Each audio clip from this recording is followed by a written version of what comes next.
It's a dad report, yo. Justin, I'm tired. You know why? I'm tired because I stayed up last night Oh, watching the Georgia Bulldogs I put a I pounding I did not. on someone.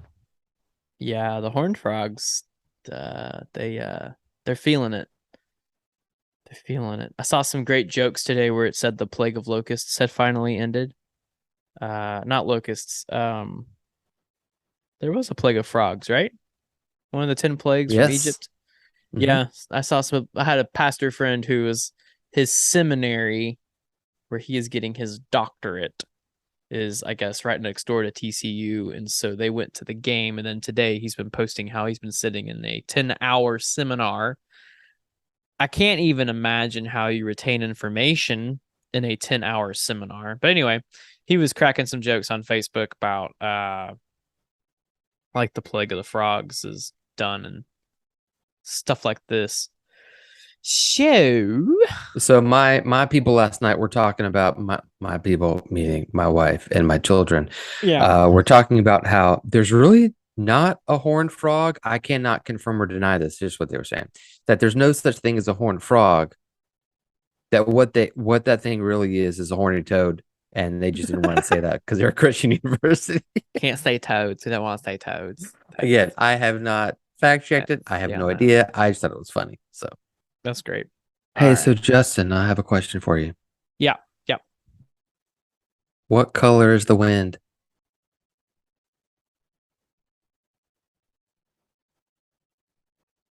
I don't know. It's blue.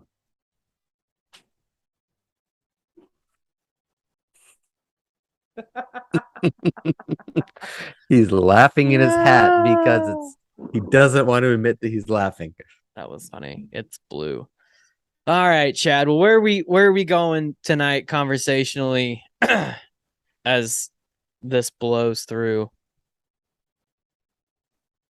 Oh yeah, so Shauna and I were having an interesting conversation, and I don't remember where it came from, or actually even really where it went. I remember texting you something about it, just that it might be something interesting to talk about, get your take, because uh, so we're both involved in student ministry. Mm-hmm. You a little more deeply than I am, right? You are a Just a youth touch. pastor. I am Yeah. not. I am, as we know in 1122 land, as uh, a family group leader, small group leader, whatever you want to call it. So, we're just volunteers over here, but you know, I have done a lot of just kind of observing of kids, right? Mm-hmm. Mostly middle school students, because that's kind of the environment that I'm in, but also other places, other ages. But we just really noticed, some themes with originally I was gonna say with kids growing up in a home where there's not a dad. Okay. Because, I mean, there's a lot of that going around. But it's not even just that, it's also, I would say, places where just homes where the dad is just not present, not around, not available, right? Um, and it's just interesting. And we were talking about some friends that I know I'm kind of struggling to get the words out here, but um some friends that have boys, especially, not to say this doesn't involve girls, but this is just like anecdotal evidence, right? Just the people we know. Some boys that are coming up and are not really introduced how to be men, right? And I kind of, Sean and I were talking about this, and so I was asking her some questions, and it turns out like one of the things this had in common is just there was not dad, or even I'll say like an adult male figure, like primary in the picture, right? Okay. And which is I was gonna say funny. It's not funny. It's interesting though, because especially like where we go to church and some of the circles we run in, like I know a lot of people, like a lot of dudes, like a lot of men that are they hunt, they fish, they have blue collar jobs, right? Manly men. They're yeah. I mean more manly than I am for sure. Oh, I'm a Like big lady time. there compared to them. Drive the big old trucks and everything else, right? And Man, I it's want a truck. anyways, um Sorry. but that that some of the boys that are being raised into young men are not kind of following those footsteps. And so it kind of got the conversation going. And I'm not going to say I'm a perfect parent, but I do remember now where this conversation got started off, and it was that we're talking about Pierce a little bit, and how he just nothing crazy, just how his favorite thing is to be outside. Hmm. And he loves guns and knives and the woods and just the whole thing, right? And it's not really something he even got from me, because I enjoy being outside. I enjoy hiking and camping and a lot of this kind of stuff too. But like he is he literally is like rejuvenated when he goes outside. Like it's his favorite place to be. Like right now, he's probably out walking the dog because he just enjoys being outside. Um, and so we were just talking about that, and I started looking at some of the boys that are uh in the group that I lead, and thinking about the ones that really need some direction.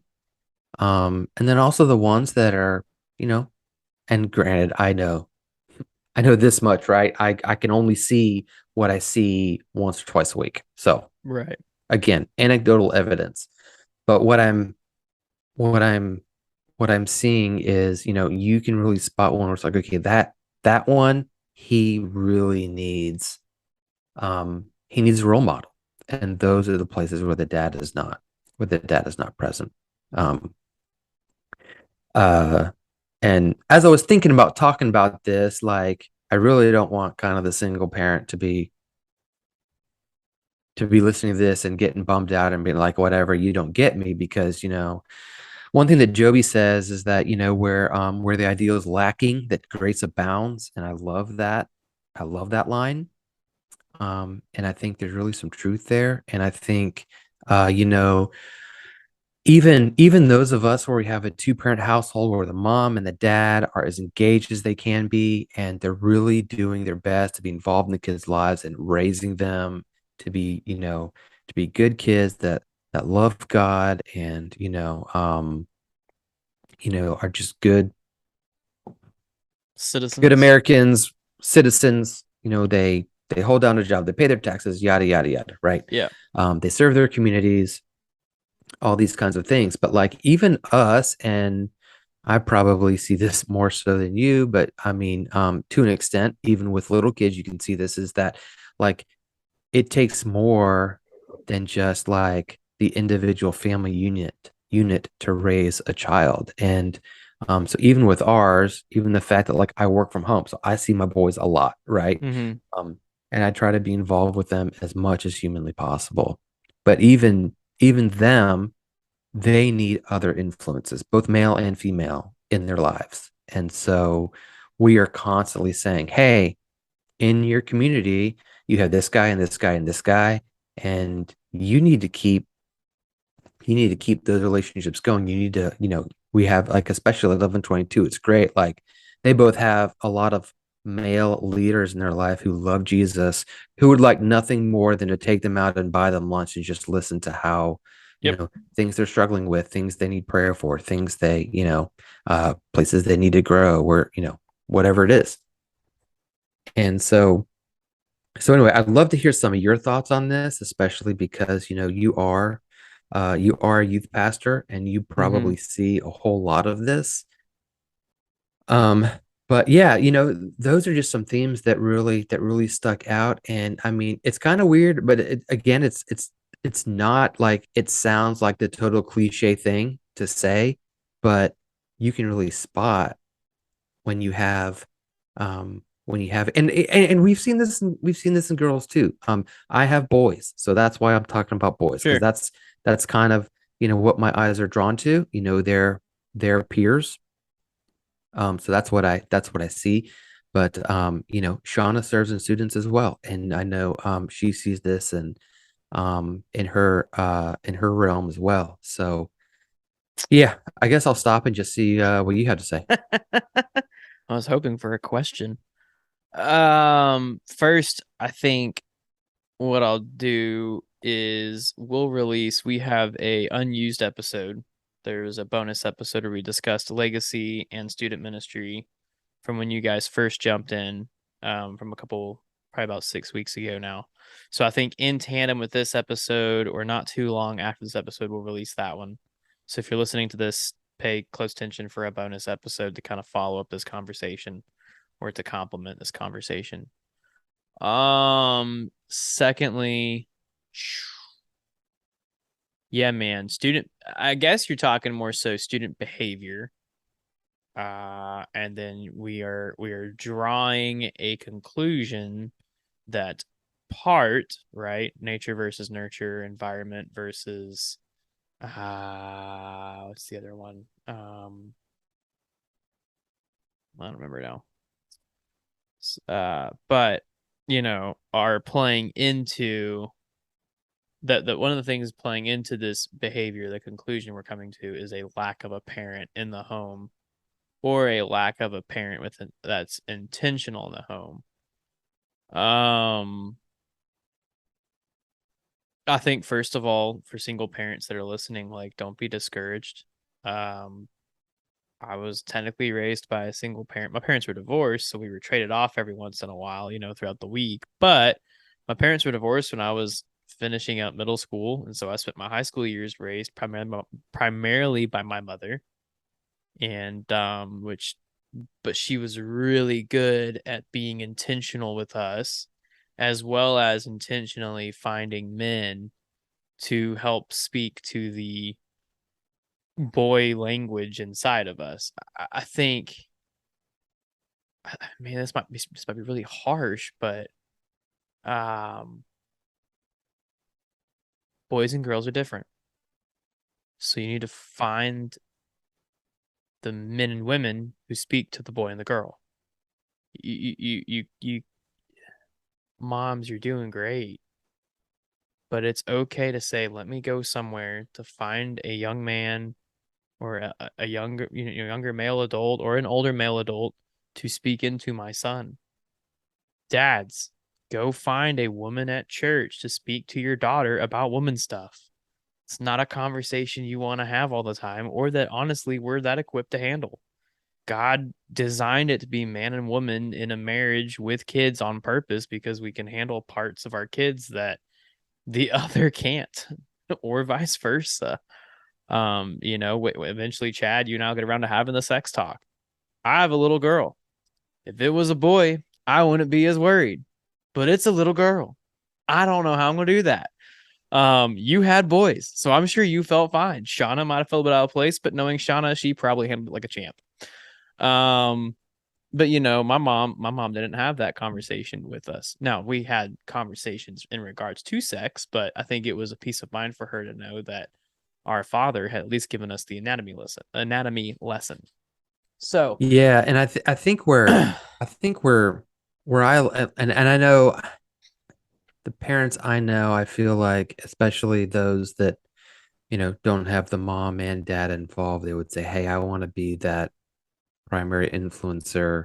Um, I think one thing that parents, and to be frank, the kids, when they get to that middle school, high school age, um, I don't know that any of them know the the people they have access to in their community that like genuinely want to help and right. really want to be part of your community. And it's like, I tell my boys this. They probably roll their eyes at this point. I'm like, look, literally all you have to do is go up to somebody that you wouldn't mind confiding in and say, I need to talk, or I need help, or hey, can we get together?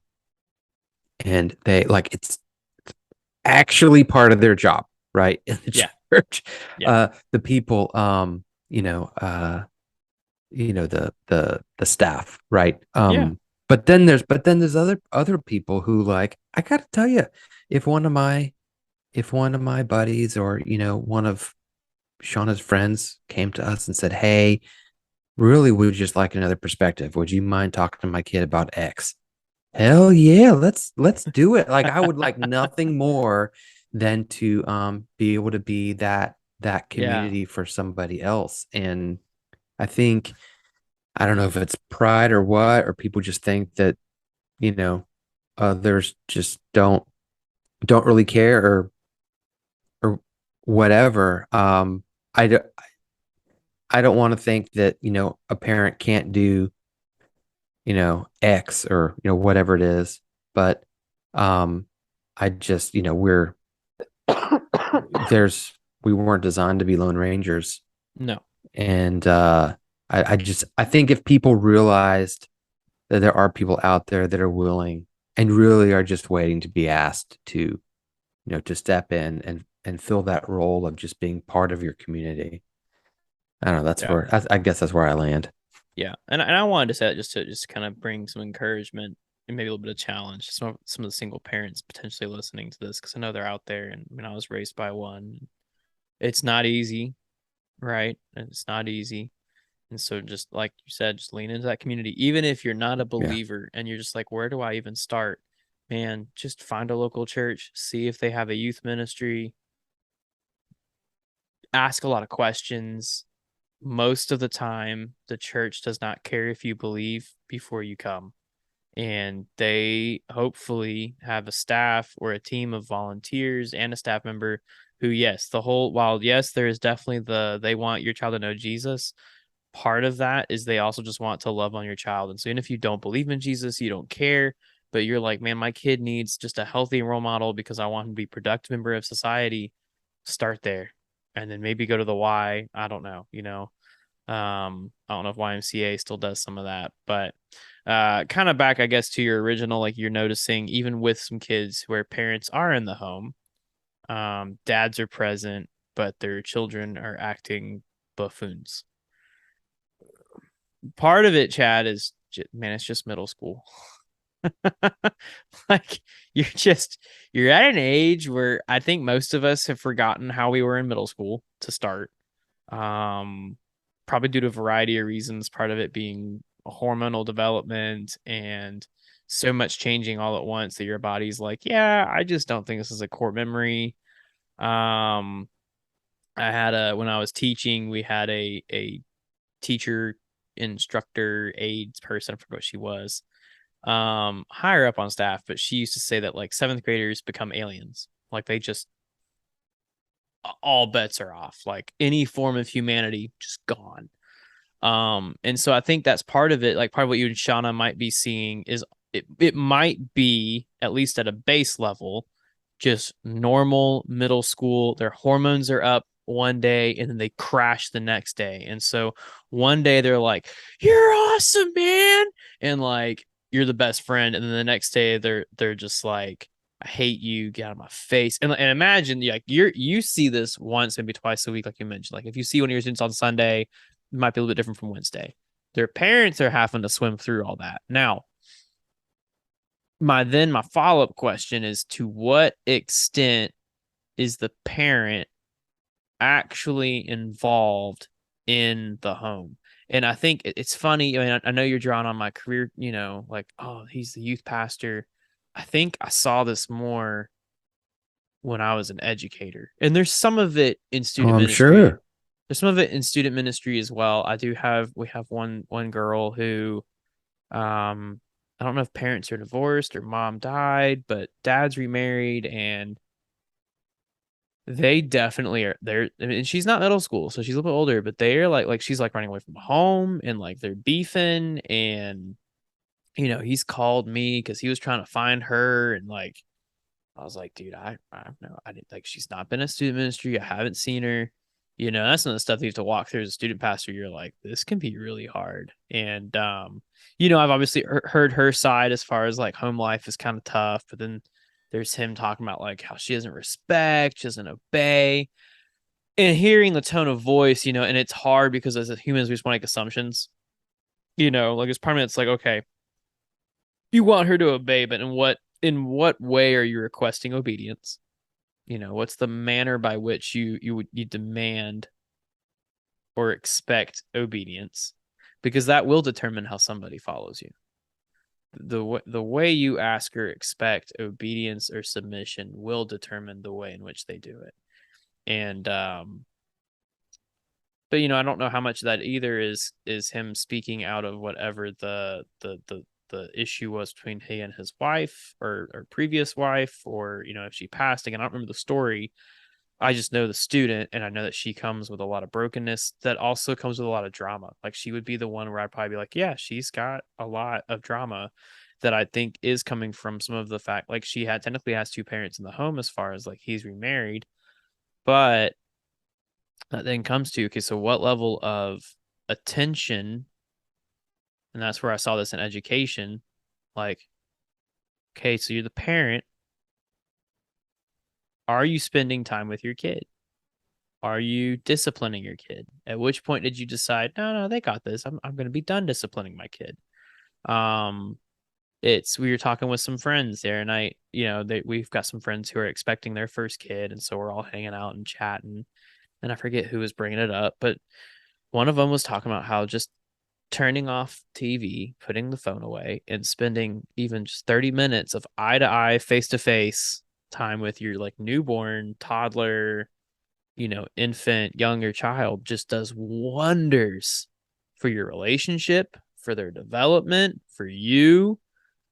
I don't think we should lose that.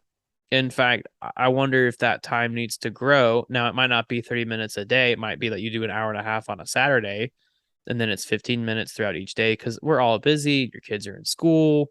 School's putting a lot more pressure on students than ever before. I mean, I think it's ridiculous. I'm just ranting at this point, but I think it's ridiculous that we ask students to sign up for all the sports with no kind of accountability as far as like, oh, you're signed up for softball, football, tennis, and swim. Yeah, go ahead. And on top of that, please keep your academics on the up and up because we're trying to be a ranked school in our state. Yeah. What? You're burning out a 14-year-old. And Yeah, at seriously. 14, sports is supposed to be fun. That's not a career yet. That's just you enjoy playing baseball with the homies. And like you're like, oh, I can do that in high school with my high school buds and occasionally travel to a different state. And cheerleaders are cute. Yeah, okay. Like, but then we sign them up for this. We keep them busy there. And then you come home and then your parents have X demands. I don't know. I think what's funny to me is I think the bigger discipline and issues with students or young people is not even necessarily ones who are missing a parent in the home, but are the ones who have both parents in the home, but parents who are completely checked out and oblivious. That is a good word there. Um, wow. You know, uh, one thing that I think you can contribute, um, being from your you know, youth pastorage. Youth um, pastorage. Whoa. I just made that a thing. Not really. You Is too can apply for youth pastorage. is and or or the teacher route too, but Yeah. so you are, on a good day, you are partnering with the parent for this kid to be discipled. Right. Yeah, so talk a minute about how how you want to do that. So what is, talk to the parent who's like, look, I just want my kid to have some Jesus, rub Yeah. off on them. Right. Right. Maybe it'll improve their grades, maybe it'll make them be nicer to their brothers and sisters. I don't know, but but you got that parent that's just dropping their kid off and being like, hmm "Oh my gosh, I hope it now I improves them. now I get to go recover because I'm just like I'm done right now." Yeah. Like, so um so how what's kind of what's your thoughts there? Like what is it that you know that parents can do to help to partner with you, and whether that is their youth pastor, if they go to a church where there is one, whether it's I don't know, the person at the Boys and Girls Club or the YMCA or the Yeah. So whatever, right? a student volunteer, or the volunteer leader or whoever, right? Even small group leaders. Like the bigger the church, the more I think parents are going to spend time talking to the small group leader than they honestly are to the student director or student pastor, um, to the staff person. Yeah, that's a good Now, point. the staff person should still be in touch with the parent, should still have FaceTime with the parent, should have some form of a contact, not just to pass along information, but also because there's times where because they are the staff person, they need to be involved on conversations that are of a heavier nature, primarily to protect both student, parent, leader, and the church. Um, and those aren't easy, and I pray that those are few. The sitting on some of those conversations are so difficult. But the larger the church you go, the more I think your small group leaders are the ones, just from personal experience. When I was a small group leader at a really large church, because we were part of the North Point circuit, so they get big. Hmm. Like, yes, the parents knew who I was, like, I guess my direct report, as it were, the staff person that I reported to, but they would text me, "Hey man, my middle schooler is, he told me that you offered to buy him lunch. Can we make that happen?" Like, they'd call me first. "Hey, little Timmy, he was feeling around in class." That's a true story, by the way. Um, and it's like, okay, hey, can he talk to you? Yeah, yeah, yeah. So to speak to that, I think a parent, man, get the phone number. First of all, get the phone number of the kid, of the person, of the adult who is responsible for whether it's the discipleship or the mentorship or whatever that time is being spent. Get their phone number. And then just check in with them. I think they have a lot of insight to share. So like, text them. Hey, actually, I have a few parents who do this. They might not always text me, but we got a couple, and this is one of those single parents, and she's great. I mean, she's great.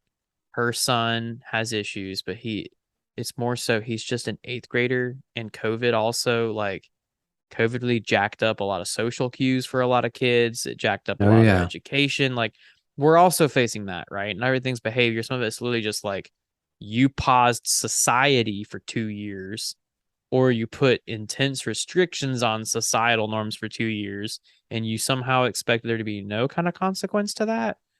Okay. But she's sweet enough that she will text me after a Wednesday night. "How did he do? Did he do okay? Did he listen? Did he pay attention? Hey, yeah, he did great. Yeah. There's this goofy thing here." And she asks for advice. But, like, I think for the parent, like, just, man, just reach out. Like, if you're concerned about your student, or you want to be more intentional, I think start there. Like, maybe you're a parent who feels convicted and you're like, "I want to spend some better face-to-face time, but I don't know where to start with my kid. Like, I don't even know what his interests are." And let's hope it's not that extreme. I guarantee you, the small group leader of your kid knows what they like. Send a text. "Hey, I know you've been spending time with David. What what is Dave what does David like to do? Like, I want to take him out and treat him." "Oh, well, actually, David likes playing Fortnite." "Okay, maybe you need to sit down and, like, hang out with him while he plays Fortnite and ask him questions. Maybe he just tells you he likes pizza. I don't know. And I apologize. My camera's shaking. My cat is moving the camera because that's what cats do. So I think for partnering, there's something to be said for just having that open line of conversation. And your small group leaders, by signing up to serve and by being an adult responsible for a child, especially a child not their own, are going to be and should be, and if they're not, you have a red flag, okay with that line of communication. Because ultimately they're there for the betterment of your kid. And so Yes. if they for some reason see your text come through and give you the squirrel around on a conversation about not their kid but your kid, I have concerns about that adult. I have some serious red flag issues, especially if we're talking inside the context of a church. Now, I'm aware that there's, certain adults are enrolled. Like if it's a therapist, they have certain rules they got to play by. But if this is an adult volunteer and something comes up, they should probably have already told their staff report. Like I'm a mandatory reporter. If something Yeah. comes up Yeah, in a small we are group, as well. Yeah. if something comes up in a small group that is one of the I like to use North Point's language, the three hurts. So I'm hurting myself, I'm Oh hurting yeah. others, or I'm being hurt. That's an instant moment where I should be alerted, and then I have to follow through the steps of mandatory reporting or at least investigating further. Okay, was this an event that occurred in the last week? Is this something that happened 3 months ago? Like try to get some more details and context, depending what the situation is, right? Or is this a threat too? Okay, let's see how can I, you know, contact a parent and start talking with that. But like they should be what I'm trying to get at is they should be not only expectant of an open line of communication, they should be welcoming of it because their goal is the same as yours. Especially if you're reaching out, you are communicating to that leader that you are invested in your child and your student and you want to see them grow and you want to see them be better. And so they should be more than willing to partner with you. And if they're not, I have some serious issues about that adult. Yeah, and my experience both being in a youth group and now being a volunteer in one, and and just talking to you about, some of your experience. Um, it really sounds like the bottom line is on, on this side of the equation, it's like we just want like interaction with the parent, like, hey, partner with us, Yeah. right? We're here. Like, we want to show up to your kid's baseball game. We want to, we want to be, we want to be involved. We want to be a partner with you. And, um, you know, I saw that as the parent as well. Um, to the point where I'm like, hey, you aren't really sure what's going on with this. You're not really talking to me about it. Would you be more comfortable talking with this person, Yep. with your small group leader, with your youth pastor, whoever? And in some cases, it was like, no, I'll talk. I just need, I need a little time. Fine. Or, yeah, that might be helpful. Are they willing? I'm like, are they willing? I was there the last time they told you they do it. Heck yeah, they are. You know, again, it's their job. Um, and they feel called by God to do this on a daily basis. So yes.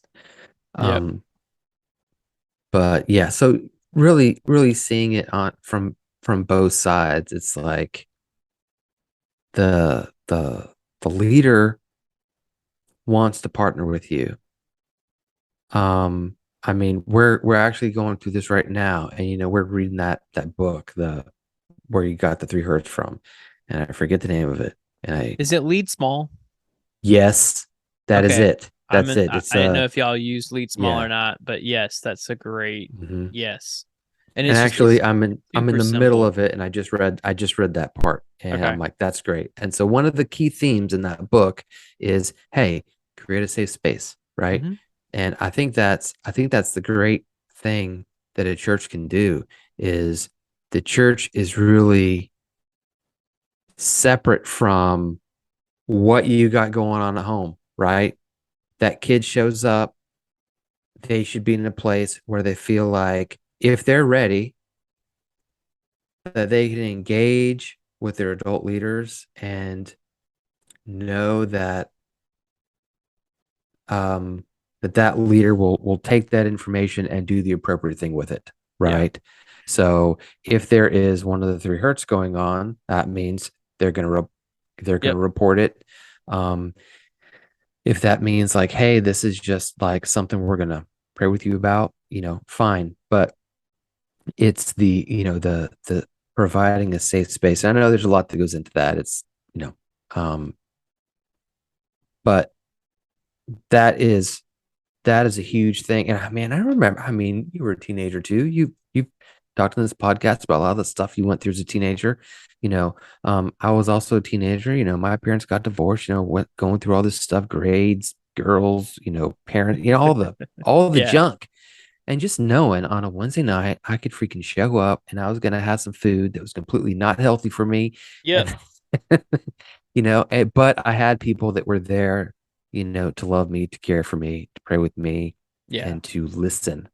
Yeah. Um, and I wouldn't have had these words as a teenager, but looking back on it now, I like that's exactly what it was when I needed somebody to talk to, somebody that I could trust, somebody that I knew would use their biblical God-given wisdom. um that was a place I went. And now being kind of the on the volunteer side of it, I really see like just begging like, hey, we are here, like we are here, use us, you know what I mean? And so yeah, we kind of went down the student ministry road. We did, but I don't know, I saw that, and I remember kind of shaking my fist in the air. And I'm like, oh my gosh, you have a community. You should use it when it comes to your kids, when it comes to other stuff too. I mean, you know, for real. Um, We're creatures created to have a pack. And there are very few of us who succeed in isolation. But honestly, I don't know if survival should be equated to success. Even if survival looks like success, there's still some kind of damage and harm. And I'm talking about guys like Elon Musk, who, I don't think he's got a community. He's definitely out there kind of running his own show and he's successful. But what's the emotional stuff he's carrying around? Like, have you ever read Elon Musk's story? There's a lot of hurt in that story. Even if he doesn't yeah, I've call it seen some of hurt it. and he calls it motivation and he calls it whatever, but I challenge the listeners to go and listen, find somewhere where you can kind of briefly read how Elon Musk, where he started and how he ended up here and some of the stuff that he's endured. So, um, I'll just say I think the original conversation started off with, kids and some misbehavior. And I think kind of come back to that. Part of it really is just age. Part of it is the COVID social snafu. And I think the other part of it is um if it is a parental thing, I would just challenge that parent to kind of double check how much time they're spending with their child. And then there might be, and this is true too, like there might be some people listening to this who are good parents, who are involved, who care, who have their students plugged into some form of a community where they have adult mentorship, whether it's scouts or church or the YMCA or whatever. Um, who, yeah, their students just acting out. And honestly, I don't have an answer for you other than we are all created uniquely. And sometimes we just go through seasons where and we act out because we don't know how to process our hormones. We don't know how to process a new thought that we're having about ourselves or about somebody else. Um, I mean, there's just so much that the human travels through in their lifetime. And to think that so much of our development occurs in middle school and high school. And then that's also when you're like waking up to the idea of sex. That's when you will probably experience a family member dying or a friend passing away. Because guess what? You're driving, and so are all your friends. And like that crap happens. And so now you're facing mortality at the age of 17 and going, so how long do I actually have on this planet? No wonder you're going to act out. And that could be with the best parents in the world who are open arms, asking all their, could be like professional therapists in the room. It don't matter because you're just in your head. You don't know how to explain or articulate. So I think, man, if there's anything, maybe just, I think we just need to become, and while there's something to be said, Chad, I know you kind of start off with this whole like they got dads who are men and blah blah blah and act like men and whatever masculinity. But there's something for just learning the art of articulation and asking really good questions that are open ended.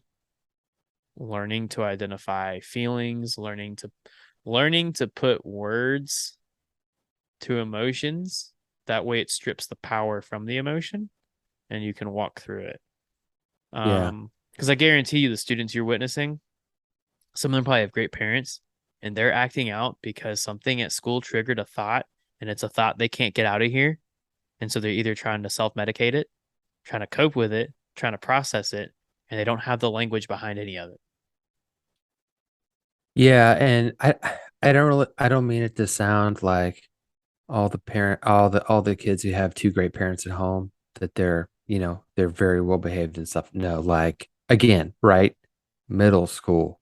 I Yeah. remember being in seventh grade and just sitting and I mean, and my mom will tell you this. This is not me having like an inflated view of myself. I was a rule follower, Yeah. right? But even then, I would just blurt stuff out in class. Like somebody would tell me a word that was inappropriate. I didn't know what it mean. I just yell it out. I figure out what it means, Yeah. right? This is middle school. This is the place You where, said so what in class? yeah. Oh yeah. Oh, I'm That's not saying great. that my mom found out. No, but like the thing is, I have um started getting fairly good at saying, okay, in this situation, there's some trouble on the Yeah. home front, Yeah. and I'm right, and I don't want to be right. I want to be wrong, Yeah. Um, and I don't know, in this day and age, it's like, we don't think these things are true, but There's um, there's an attack on the home. And so if we're speaking to the kids where there's trouble on the home front, part of it is recognizing if we're going to go the spiritual route that there is an open attack on the home. If there's anything that is inside of God's design, then there is an equal attack opposing it. Whether that is portraying an image of a family model that goes against the one God created, whether that is the destruction of a family entirely, while through introducing, infidelity or a death in the family, whatever. And granted, that's putting some extremes and putting some absolutes that aren't accurate. A death in the family may not be an attack of the enemy. It might be a moment where God is saying, okay, now will you trust me? I don't want to say that the enemy's out here causing car wrecks just to blow up a family, but in general, in culture, there is an attack on the home. Um, it doesn't even have to wreck a marriage. It could just be the influx of culture through social media, and therefore students are recognizing things, and you have that. So speaking to that, I think whether you're a parent or honestly this one to speak to like kind of like to you, Chad, and to like leaders, I think it's great that you're identifying that. I think then to you, what are you doing for that student? Man, if yeah, they got a tough home life, like what are you doing to help walk with them, and even that's though it might really never get where better? I was just thinking of a few things that I've seen, and that's really where the safe space comes in. And that's something that I've really been trying to do, but really until we read that lead small book, like I didn't really have the words for it, right? Because Mm-hmm. I know kids are coming in with whatever, and I want this to be a place that is that's safe and is welcoming and inviting and right, and while they're here, they're gonna get the gospel, right? They're Mm-hmm. gonna have the opportunity to engage, and we want them to feel like they can share what they want to share, and just making that a safe a safe place for them to do all that. And as we've seen develop relationships develop, um, we've seen a couple instances where you literally see the person's countenance change. You see, and Sean and I have both seen this in different places where it's like, oh, look, that is the Holy Spirit working, because now that I know some about this particular situation, there's no way that that person would come to that conclusion, right? There's no way that that person would want to, go and reconcile with what, with this other Yeah. person. And so you see that, and that, that obviously is a move of the Holy Spirit.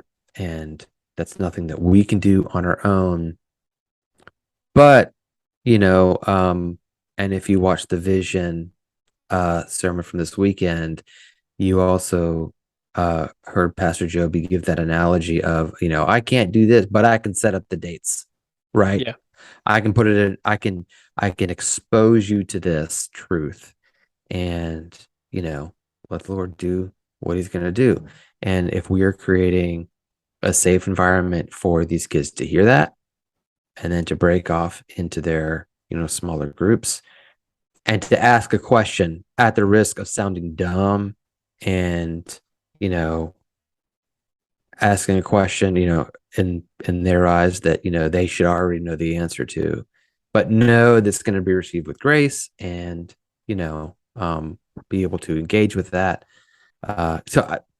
That's really what we're doing, having that safe environment and developing those relationships. I mean, that's really what I can do. And I'm with them for what? Maybe a couple hours, right? In the middle of the week.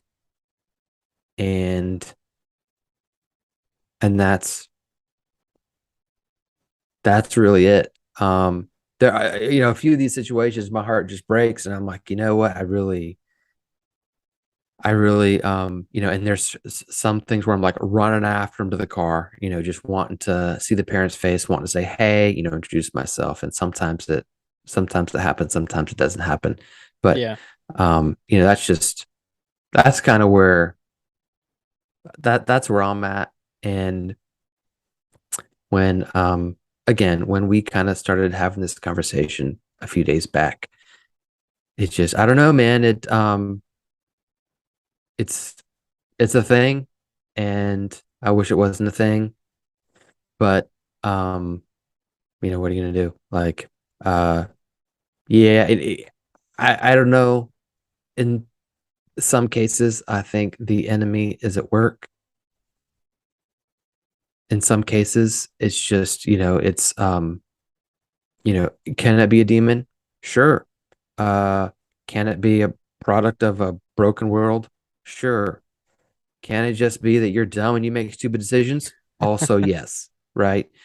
Can be a mixture of all of those things, right? Yes. Like an enemy comes in, like if somebody's going to break into your car, right?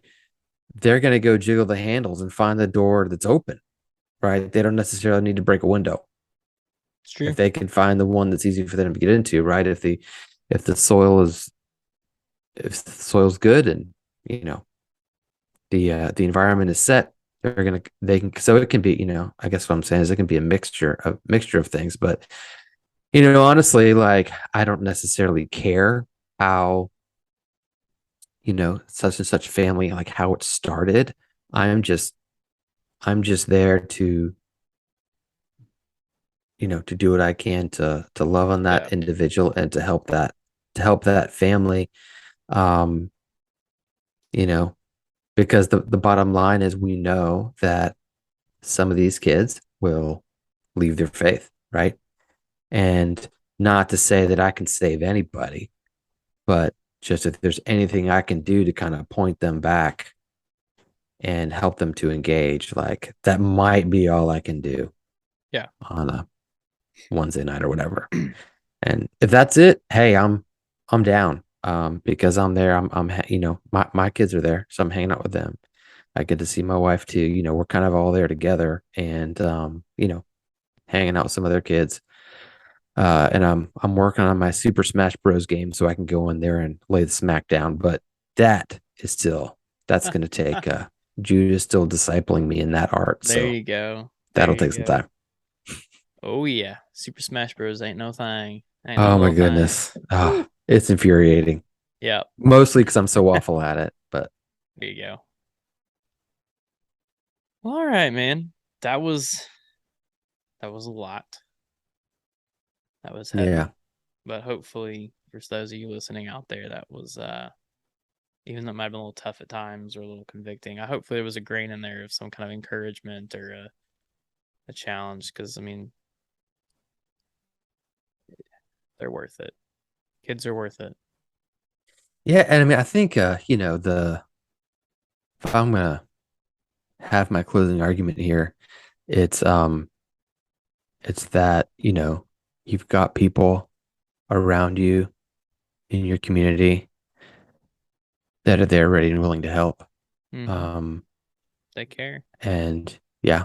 And so those that go to my church and their kids come to the youth group, like, hey, like let's start that conversation. And I'm trying to be more intentional to have conversations with parents too, but it's hard, right? It's like, late in the middle of the week, it's a school night, kid, get in the car, let's go. Like I get that too. So but yeah, yeah, it's not condemnation in any way. It's just like, oh hey, I'm kind of seeing a Yeah. pattern here. Let me talk to the youth pastor. Eh. But the youth pastor went all like psychology on me.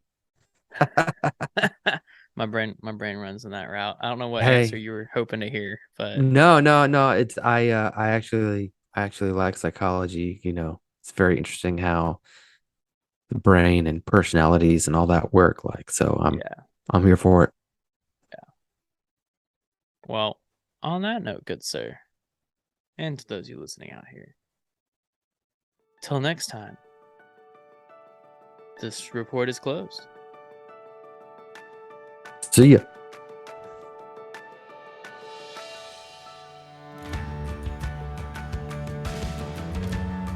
Thank you for listening to this week's episode. You can support us by sharing the show with your friends and family. Please subscribe, rate, and leave a review. Want more of the Dad Report? Follow us on Facebook, Instagram, and even join the community over on Discord. Don't forget to send us your dad jokes for a chance to be featured on the show. Remember the words of Billy Graham about fatherhood.